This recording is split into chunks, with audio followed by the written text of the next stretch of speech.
Hello folks, James here from Cycle for Change. As you can see, day 7 is not exactly a normal expedition day.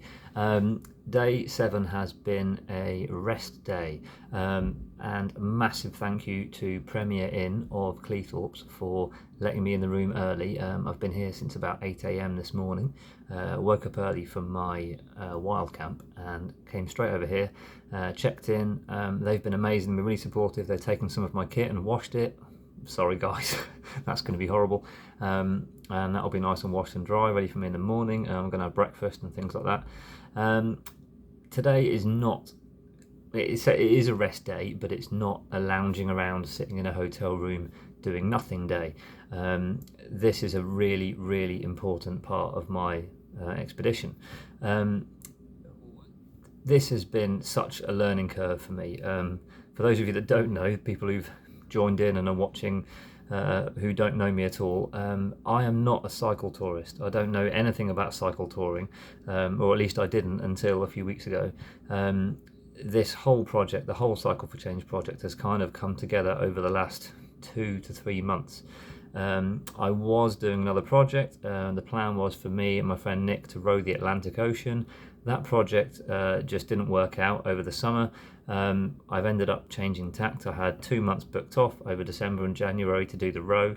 Changed plan, turned it into Cycle for Change, and decided to try and cycle the coastline of Britain in winter. Yeah, great idea. Or at least it was when I was in shorts and flip-flops in August. So I've had to learn a lot. I've had to learn about cycle touring. I've had to learn about what a cycle touring bike is. I've had to find a bike and restore it in a way, and I've had lots of help with that. Thank you, Rich. I've had to learn all about kit packing and different types of panniers and all sorts of different things. Tyres, thank you, Schwalbe. I've had to learn about, what weight you can put where and how much you can and can't put on the bike, what kit to wear, what kit not to wear. And a lot of that I've learnt the hard way. A lot of that I have found out as I've been cycling along. I received loads and loads of advice from people about what to take, what not to take, what to use, what not to use. And some of that information and some of those tips have been brilliant. Some of them have been useless. As a result, I have ended up with a very heavy bike with stuff on it that I didn't think I needed, and that I've definitely needed. Some stuff that I was told I would definitely need that I've not needed at all.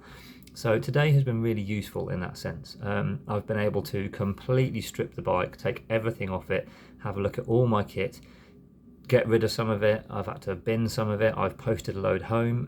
I've got rid of a stand. I had a bike stand on there, which I was told was essential for cycle touring. A bike stand that I've found is only useful on perfectly flat, level ground that is hard, like a flat car park, for example. I have not been on a single piece of perfectly flat, hard ground. It's always soft or squishy or bumpy or sloping. Even a slight bit of camber on the road means as soon as you put the stand down, the bike sits there for about a split second and then falls over. I found that out the hard way, and it actually twisted the handlebars out to re-straighten them. So I've got rid of the bike stand. I've changed my pedals. I've got rid of the touring pedals that I had on there with the toe clips. They're gone. Posted them home. They were just a faff. The whole pedal situation, this is my fault. I had touring pedals which are like flat metal pedals with metal toe clips, which worked brilliantly with the shoes that I had on when I was testing them out. There was a bit of a palaver with footwear. I ended up getting my footwear a few days before I left, which are basically like lightweight walking boots, because I needed footwear that wasn't just for cycling. It's for cycling and for walking and for camping and for pushing and for getting off the bike and moving it around. So normal cycling shoes are not going to do that. So I had to get boots. Anyway, when I tried to cycle with those, that put my foot further back because I couldn't get it in the toe clips far enough. Took the toe clips off, and then I had metal pedals which had no grip on them, which were mega slippy. So I had to change the pedals to get grippy ones. So I've ditched the stand, I've ditched the pedals, I've ditched my emergency shelter because I realised I don't need an emergency shelter when I've got a tent and a tarp, which I used to cover the bike. I can use both of those as an emergency shelter. I had quite a few clothes, quite a few layers and things, and to be honest, I'm spending most of my time in a set of thermals and a set of waterproofs, and that is my general riding gear. So I've got the set of thermals that I wear, a set of thermals that I have for bed, and I've got a spare set. Everything else I've kind of ditched. I've got 2 warm layers, and then I've got a sort of down jacket type thing, synthetic down jacket that I wear. So there's a lot of clothing that's gone home.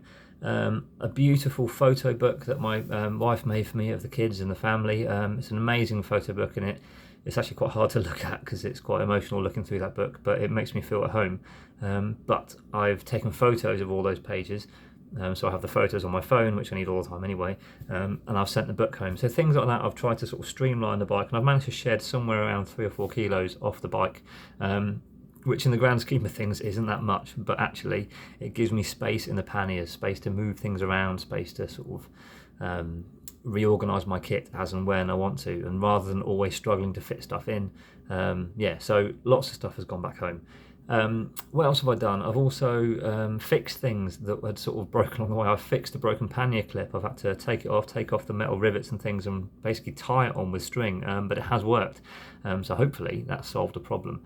And yeah, just a lot of streamlining of kit. I'm also having a look at the route plan. The route plan I had originally was always a very vague guide, and it was a very optimistic best case scenario guide. I have since learnt, which is obvious really, that cycle touring is slow and it's hard work and it's heavy and it's faff, and the minute you've got a headwind you don't make any progress whatsoever that you want to. So my expectations of this challenge have dramatically changed. The chances of me making it round the coastline back to where I started, yeah, that's totally possible if I finish in like March. It's just not going to happen. There's no way I can cycle around the country in 2 months in winter with a touring bike. It's just not going to happen. And I knew that was kind of the case. It was always a case of attempting to get as far as I possibly can. But this week, yes, the weather has been horrendous. I could not have picked a worse week to try and do this, to start out. The last 6 days have been just some of the hardest expedition days and I've done a fair few trips and things in the past, and yeah, I had to dig deep some of these days to get through this week. It really was just like pushing porridge uphill. It was impossible. Looking down a really steep hill on a bike and not rolling down it because the wind was blowing you backwards. Yeah, brutal. Yes, I have had to dramatically sort of rethink what I'm capable of and what can happen, and how far I'm actually going to get. But I am still sticking to my plan. So I saw something today on Instagram and it made me think lots. It just said, have a plan and stick to it. And that's what I've done. My plan is to cycle as far as I can for as long as I can over December and January. If that means I don't get all the way around the coastline, so be it. If that means I have to change my plan because it just gets too cold and icy as I get further north, then I'll change it. But I will promise, as long as I can ride my bike, as long as I'm fit and healthy and able, I will ride my bike as far as I can for as long as I can, and I will keep going. I have to say that one of the things that's been difficult, I'm sorry, I know I'm blabbering on here for ages, or 8 minutes. One of the things that has been immensely difficult is accommodation. I am fully aware that since I have left, the COVID situation has changed. Things have got more difficult. More restrictions are sort of creeping in. I can see that happening already, and it was kind of happening as I left, but it's, more people are wearing masks, more people are sort of aware of what's going on. People are getting a bit worried. There's sort of rumours about Christmas restrictions and things I've seen in the papers as I've drifted past shops. So I'm aware of that, and I can see it on people's faces when I'm sort of got my like meerkat eyes on, looking around for places to stay and accommodation ideas and places I can sleep and gardens I can camp in. When I'm speaking to people, you can see the hesitation in their faces. It's not just, do we want this guy camping in our garden? It's, are we supposed to have someone in our house or in our garden? Is this safe? And I understand that, I do. And yeah, it's adding to the problems. It is presenting a new problem that I didn't foresee. I thought we were kind of past that, but obviously we're not. So yeah, accommodation is tricky. But once I'm in my tent, once I'm sort of tucked up and warm, it's fine. Being in the tent is no problem at all. It's just I don't want to be a burden to people. I want to make sure that wherever I'm camping, I'm welcome and I'm allowed to be there. Last night I had to kind of sort of wild camp, and I don't mind wild camping. Wild camping is lovely. It's one of the best things you can do on an expedition, but you want to do it somewhere you're allowed. You don't want to be sneaking into someone's property. You don't want to be trying to sort of sleep with one eye half open in case someone sort of wakes you up and wants to move you on. That's the last thing you want. I don't want to annoy anyone. So yeah, that's adding a bit of pressure, but we'll just find a way around it. I'll carry on and I'll do my best. As always, the donations, the messages, the support I'm getting are massively supportive. It's really helping get me through. Every time I see a donation come through, it's like, yes, that is the reason I'm doing this. That's another piece of rainforest purchased. In my head, I picture it as a puzzle. If you imagine a jigsaw puzzle laid out as a rainforest, but it's incomplete. And every time someone makes a donation, it's another piece of that jigsaw puzzle filled in. That's how I picture it.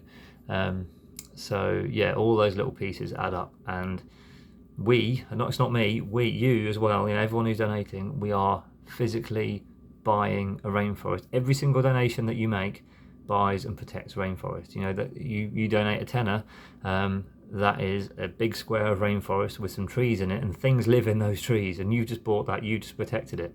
So it's amazing to think that is actually happening. And like I said, I haven't done that. I've done a bike ride. You have made the donations, so it's that is the amazing bit. Don't be amazed at me riding a bike. I've ridden a bike all my life. Be amazed at what you're doing. That is what's making the difference. But every time you do that, it spurs me on and makes me sort of want to carry on further. But more than that, every donation, every word of support, every time somebody offers got somewhere to camp, every time offers some way of helping in some form, every time somebody shares something or follows something or likes something, all that is engagement that helps me and pushes me along. So thank you for that. I really can't thank you enough. So I'm going to go route plan. I'm going to go see what I can do, see what additions I can make, see what changes. I've got to find a way across Humber Bridge. I've got to see where I go from there. So yeah, anyone in Devon and Cornwall and the south of England, don't hold your breath. You might be waiting a long time for me to cycle past. Anyone north of Cleethorpes, keep your eyes peeled. I might be cycling past. And anyone in the north of Scotland, let's just see what happens. Who knows? Really don't know. But yeah, keep your fingers crossed for me. Please pray for good weather. If whoever you pray to them for good weather. And yeah, let's check in next time. Take care, folks. Bye.